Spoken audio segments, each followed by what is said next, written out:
नमस्कार, peptic time Madhya Pradesh समाचार देख रहे हैं आप। मैं हूं अंकुर यादव। सत्ता और अफसरशाही के गंदे गठजोड़ का मामला रहा हनी ट्रैप पूरे देश में छाया रहा। मध्य प्रदेश के हनी ट्रैप मामले के कारण प्रदेश के कई अफसरों और नेताओं की खूब थू-थू हुई, लेकिन ये हनी ट्रैप मामला जिस व्यक्ति के कारण सामने आया था, उस व्यक्ति को अब गिरफ्तार कर लिया गया है। नमस्कार, इस बुलेटिन में नजर डालेंगे इस टॉप स्टोरी पर, लेकिन सबसे पहले देख लेते हैं आज की सुर्खियों को। मध्य प्रदेश के हनी ट्रैप का भगोड़ा आरोपी जीतू सोनी गुजरात से गिरफ्तार।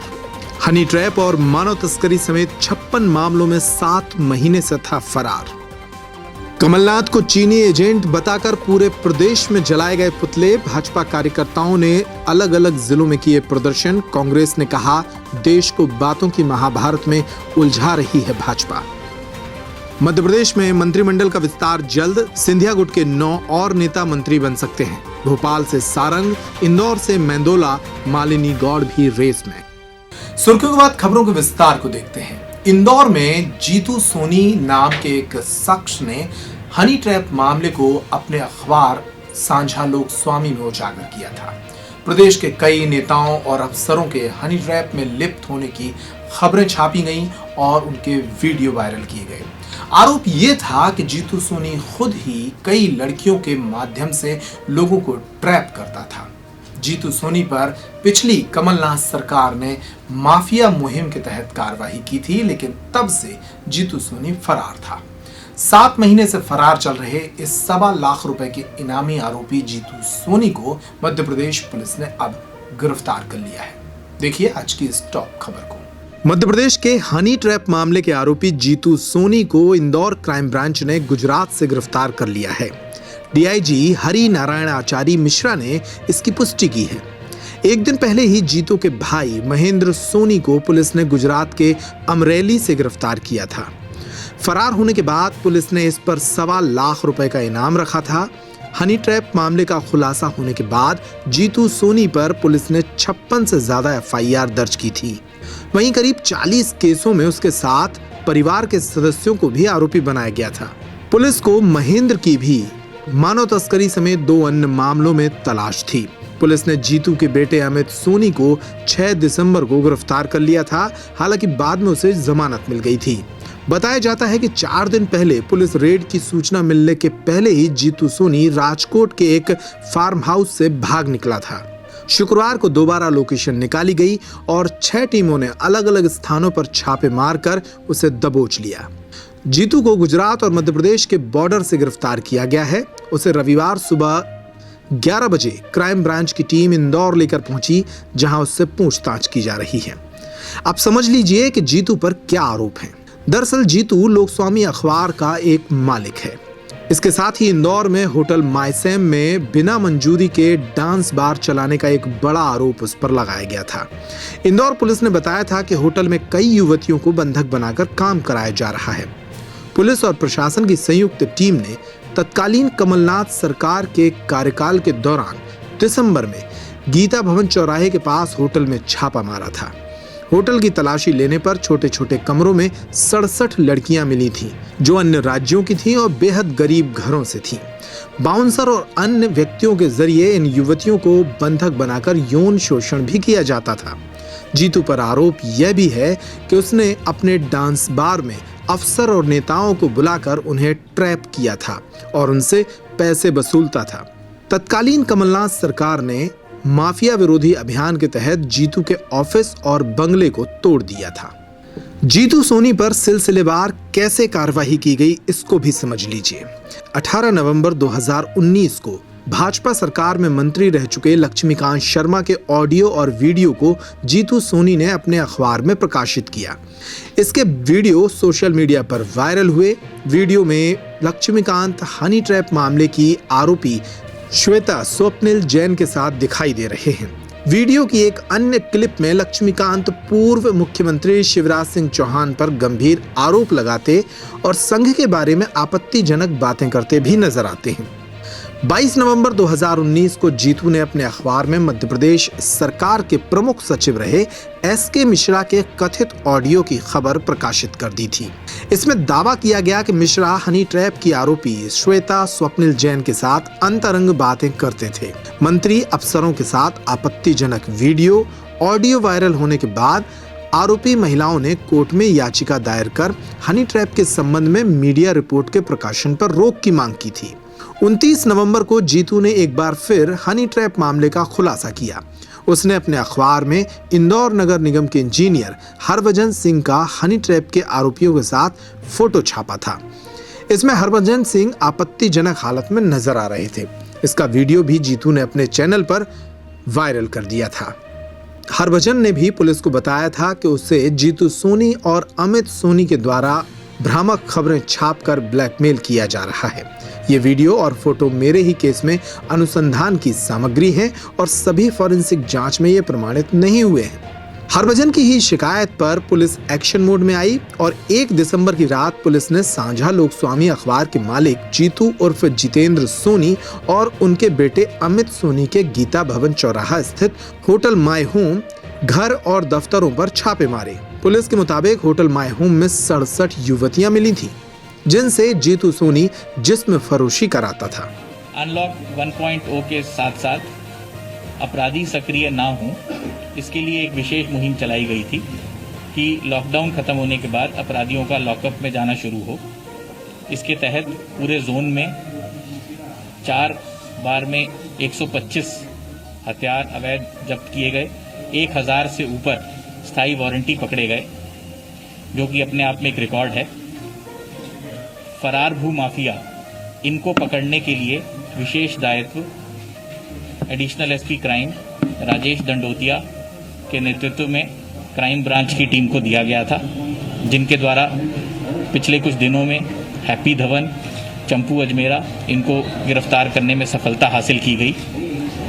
इसके पश्चात कुछ ही दिन पहले गुजरात में रेड के दौरान महेंद्र सोनी को, जिनके ऊपर 10,000 रुपये का इनाम था, उसको भी पुलिस पकड़ने में सफल रही। जिसके बाद सारा ध्यान 45 से ऊपर मामलों में फरार 1.5 लाख से ऊपर के इनामी जीतू उर्फ जितेंद्र सोनी के गिरफ्तारी के लिए केंद्रित किया गया। अभी कुछ दिन पहले जो रेड में महेंद्र सोनी पकड़े गए थे, उसी समय जीतू सोनी वहां से भागने में सफल हुआ, परंतु पुलिस ने हिम्मत नहीं हारी और लगातार अपना ध्यान पहले की तरह केंद्रित रखा और हमारे द्वारा पुनः पूरी चीज़ को रिव्यू किया गया और टीमें अलग अलग जगह पे भेजी गई। आज सुबह हम लोग जीतू सोनी को पकड़ने में सफल हुए हैं। अगली खबर का रुख करते हैं। मध्य प्रदेश में मंत्रिमंडल विस्तार की उलटी गिनती शुरू हो चुकी है। 2-3 दिन के भीतर ही मध्य प्रदेश में मंत्रिमंडल विस्तार हो सकता है और इस विस्तार में ज्योतिरादित्य सिंधिया के 9 और समर्थकों को स्थान मिल सकता है। इसके अलावा भोपाल से विश्वास सारंग और इंदौर से रमेश मेंदोला और मालिनी गौड़ जैसे नाम भी रेस में बने हुए हैं। लेकिन क्या बसपा, निर्दलीय और सपा के लोगों को मौका मिलेगा? देखिए इस खबर में। मध्य प्रदेश में विधानसभा उपचुनावों के पहले सियासत गर्मा गई है। रविवार को भोपाल समेत पूरे प्रदेश में भाजपा ने पूर्व मुख्यमंत्री कमलनाथ का पुतला दहन किया। भोपाल में जहां प्रदेश अध्यक्ष बीडी शर्मा और पूर्व विधायक सुरेंद्र नाथ सिंह समेत बड़ी संख्या में भाजपा के नेता और कार्यकर्ता कमलनाथ का पुतला जलाने पहुंचे, तो वहीं तमाम जिलों में भी पूर्व मुख्यमंत्री के खिलाफ विरोध प्रदर्शन करते हुए पुतले फूंके गए। आरोप लगाए गए कि कमलनाथ जब यूपीए सरकार में उद्योग और वाणिज्य मंत्री थे, तब उन्होंने चीन को काफी रियायतें दे रखी थी। एक दिन पहले ही भाजपा के वरिष्ठ नेता प्रभात झा ने कमलनाथ को चीनी एजेंट कहा था। भोपाल के अलावा मध्य प्रदेश के छतरपुर जिले में भी पूर्व मंत्री ललिता यादव, भाजपा के पूर्व जिला अध्यक्ष पुष्पेंद्र प्रताप सिंह और भाजपा जिला अध्यक्ष मलखान सिंह की मौजूदगी में कमलनाथ का पुतला फूंका गया। भाजपा के इस प्रदर्शन के बाद कमलनाथ की प्रतिक्रिया भी सामने आई है। कांग्रेस के प्रदेश अध्यक्ष कमलनाथ ने कहा कि भाजपा वास्तविक मुद्दों से ध्यान भटकाने के लिए हमेशा से ही झूठ का सहारा लेती है। झूठे मामलों को उठाकर जनता को गुमराह और भ्रमित करने का काम शुरू से किया जा रहा है। ऐसे मामले जो झूठे हैं, जिनका कोई आधार नहीं है, कोई प्रमाण नहीं है, जो वर्षों पुराने हैं, जिनका आज से कोई लेना देना नहीं है, उसे भाजपा झूठी हवा देने में माहिर है। इसके साथ ही पूर्व मंत्री पीसी शर्मा और कांग्रेस के वरिष्ठ नेता ने कमलनाथ के पुतले जलाने पर कहा कि ध्यान भटकाने के लिए भाजपा का यह काम हमेशा से सामने आता रहा है। चीन के बाद अब नेपाल भी भारत को आंखें दिखा रहा है, लेकिन भाजपाई कमलनाथ के पुतले जला रहे हैं। इस मामले में इंदौर से जीतू पटवारी की प्रतिक्रिया भी सामने आई। कांग्रेस के वरिष्ठ नेता एवं मध्य प्रदेश के पूर्व मंत्री जीतू पटवारी ने भारतीय जनता पार्टी पर आरोप लगाते हुए कहा कि भाजपा पूर्व मुख्यमंत्री कमलनाथ पर अनर्गल आरोप लगाकर चीन सीमा की चुनौतियों से देश की जनता का ध्यान भटका रही है। पटवारी ने कहा कि दुर्भाग्यजनक है कि भाजपा द्विराष्ट्रीय संबंधों की नजाकत को दरकिनार कर बातों की महाभारत में देश को उलझा रही है। अगली खबर का रुख करते हैं। मध्य प्रदेश में कमलनाथ को चीनी एजेंट बताकर भारतीय जनता पार्टी ने जिलों में प्रदर्शन किए हैं। भोपाल से लेकर जिले के तमाम इलाकों में प्रदर्शन करते हुए पूर्व मुख्यमंत्री कमलनाथ के पुतले जलाए गए हैं। पूर्व मुख्यमंत्री के पुतले जलाते हुए उन्हें चीनी एजेंट बताया गया है। भोपाल में जहां प्रदेश अध्यक्ष बीडी शर्मा के नेतृत्व में प्रदर्शन हुए, तो वहीं प्रदेश के अलग अलग जिलों में वहां के जिला अध्यक्षों और वरिष्ठ नेताओं की मौजूदगी में प्रदर्शन किए गए। भाजपा के इन प्रदर्शनों पर कांग्रेस ने सवाल उठाए हैं और कहा है कि भाजपा लोगों का ध्यान भटकाने के लिए उन्हें बातों में उलझा रही है। मध्य प्रदेश में 30 जून को मंत्रिमंडल विस्तार किया जा सकता है। संभावित नामों को लेकर प्रदेश स्तर पर सहमति बन गई है। नए चेहरों में प्रेम सिंह पटेल, चेतन कश्यप, मोहन यादव, अरविंद भदौरिया के नाम शामिल हैं। मुख्यमंत्री शिवराज सिंह चौहान की पुरानी टीम से गोपाल भार्गव, विजय शाह, गौरीशंकर बिसेन, यशोधरा राजे, राजेंद्र शुक्ला, रामपाल सिंह और भूपेंद्र सिंह ठाकुर को सूची में शामिल किया गया है। भोपाल से विश्वास सारंग, इंदौर से रमेश मेंदोला और मालिनी गौड़ के नाम भी चर्चा में हैं। शिवराज सिंह चौहान जल्द ही दिल्ली में भाजपा के केंद्रीय नेताओं से बैठक कर सकते हैं और वहां से मंजूरी मिलने के बाद प्रदेश में मंत्रिमंडल विस्तार हो सकता है। सूत्र बताते हैं कि पार्टी ने इसकी जानकारी संघ को भी दे दी है। मंत्रिमंडल विस्तार पर देर रात चर्चा भी चलती रही। शनिवार की देर शाम भाजपा के प्रदेश अध्यक्ष बीडी शर्मा और संगठन महामंत्री सुहास भगत के बीच भी बात हुई। इसके बाद ये नेता मंत्रालय में मुख्यमंत्री से मिलने पहुंचे। इनके बीच देर रात तक मंत्रिमंडल विस्तार को लेकर दिल्ली के सामने रखे जाने वाले पक्ष पर चर्चा हुई। मंत्रिमंडल विस्तार मई के आखिर और जून के पहले सप्ताह में संभावित है। एक्सपर्ट बताते हैं कि मध्य प्रदेश में मंत्रिमंडल विस्तार क्यों जरूरी है। एक्सपर्ट्स के मुताबिक बिना कैबिनेट के बजट का अनुमोदन नहीं हो सकता। संविधान के अनुच्छेद 164(1)(a) के अनुसार मंत्रिमंडल में कम से कम 12 मंत्रियों का होना जरूरी है, लेकिन मुख्यमंत्री को आपातकालीन शक्तियां भी मिली हैं। संसदीय मामलों के जानकार सुभाष कश्यप का कहना है कि अभी मुख्यमंत्री के साथ 5 मंत्री हैं। मुख्यमंत्री को चाहिए कि वे कम से कम 12 मंत्री बनाएं, लेकिन बजट के अनुमोदन का जहां तक प्रश्न है तो यह गैर संवैधानिक है। 5 मंत्रियों के साथ भी यह हो सकता है। बात सिर्फ औचित्य की है, इसलिए मंत्रिमंडल विस्तार होना चाहिए।